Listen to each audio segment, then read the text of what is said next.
As in many cities with large African-American populations, Jacksonville's music scene began in the black neighborhoods. In Jacksonville, it was the LaVilla township. The name LaVilla comes from the LaVilla plantation. During the Civil War, it was a location where the Unions would occupied Jacksonville.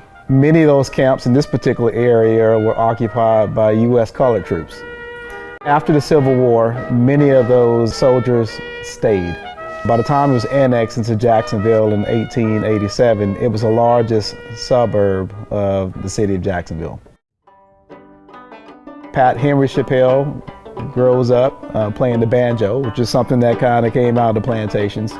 Performed up along the East Coast at various hotels, bordellos, as a musician. He then established a highly successful roadshow called the Rabbit's Foot Minstrels, where he hired Gertrude Ma Rainey from Columbus, Georgia. Two more world-renowned figures from LaVilla were brothers James Weldon and John Rosamond Johnson. Born in Jacksonville in 1871 to a schoolteacher mother, educated at Atlanta University, James Weldon Johnson was a true Renaissance man. This is the old Stanton Normal School, or later Stanton High School, the old Stanton High School. James Weldon Johnson was the principal here. I believe it was 1900. He and his brother Rosamond wrote Lift Every Voice and Sing, and they debuted it here at this school with a 500-voice children's choir for Abraham Lincoln's birthday.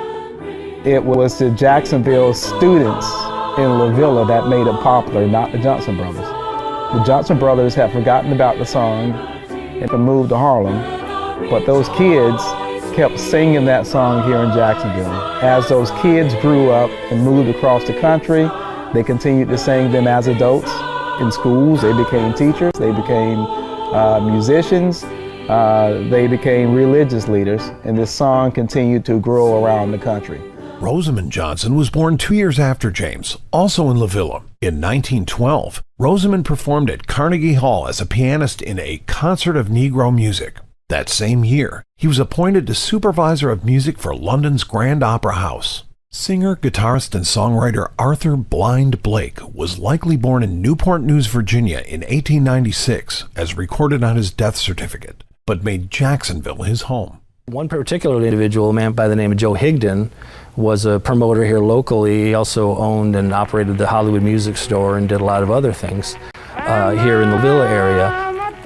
I've talked to people in different circles who had heard, it's all hearsay, that it was Higdon who was sort of acting as a talent scout at that time for places like Paramount, and maybe he potentially was the one that connected him. He recorded about 80 sides, plus another 40 more as an accompanist on other artists' records for the Milwaukee-based label. Blake's amazing finger-picking, reminiscent of ragtime piano, inspired artists such as Big Bill Broonzy, Jorma Kaukonen, Ry Cooder, and Leon Redbone, among others. There's a great big mystery, and it sure is worrying me. This ditty boy did it. This ditty boy did it. I wish somebody would tell me what ditty boy did it means.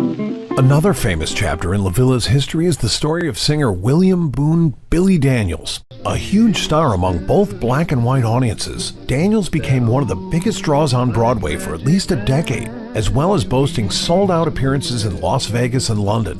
Billy Daniels was a good friend of my father's, and he was a good friend of the family. He was just terrific with the whole crowd.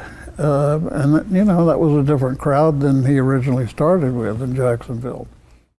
Singer, pianist, and bandleader Ray Charles Robinson was born in Albany, Georgia in 1930. From a poor family, Robinson was raised by his mother, Aretha, a washerwoman, until he lost his sight, probably due to glaucoma, at age 7. She then sent him to the Florida School for the Deaf and Blind in St. Augustine, where Robinson focused his studies on music to his eternal advantage.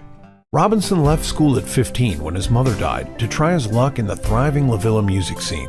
Ray Charles spends a lot of time here at the Mission on the piano here and listening to the different musicians that come in to Jacksonville. He also begins to get some gigs in the Lenape, and he also gets some gigs at the Two Spot.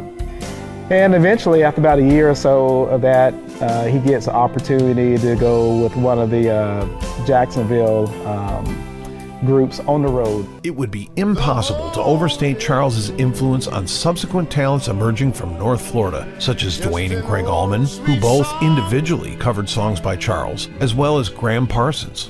One of Charles' legacies was his liberal mixing of styles, including country music, that lent itself to the melting pot of great music from the region.